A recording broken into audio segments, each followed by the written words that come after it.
నల్గొండ తెలంగాణలోని చారిత్రక, సాంస్కృతిక వారసత్వానికి నెలవు. ప్రాచీన కాలంలో నీలగిరిగా పిలవబడే ఈ ప్రాంతం కృష్ణానది ఒడ్డున ఉంటూ బౌద్ధమత, శాతవాహన, కాకతీయ మరియు బహమనీ రాజుల పాలనలో విలసిల్లింది. శాతవాహనులు, ఇక్ష్వాకులు ఈ ప్రాంతాన్ని కేంద్రంగా చేసుకుని పాలించారు.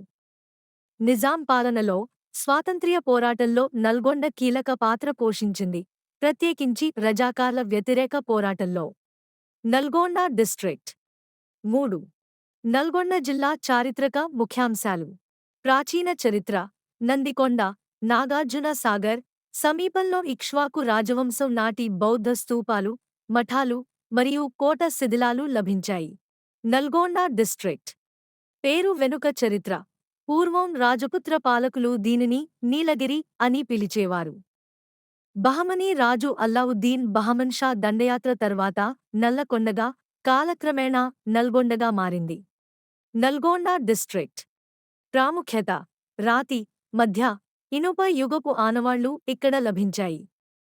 అలాగే తెలుగులో తొలి కథ గుణవతియగు స్త్రీ, బండారు అచ్చమాంబ, నల్గొండ నేపథ్యంగానే ఉద్భవించిందని చెబుతారు. టీవీ 9 ఏల్యూజియు.com 1. ప్రధాన పాలకుల కాలం. శాతవాహనులు, కాకతీయులు, బహమనీ సుల్తానులు మరియు ఆసఫ్ జాహీలు, నిజాంలు ఈ ప్రాంతాన్ని పాలించారు. ముఖ్యమైన చారిత్రక ప్రదేశాలు.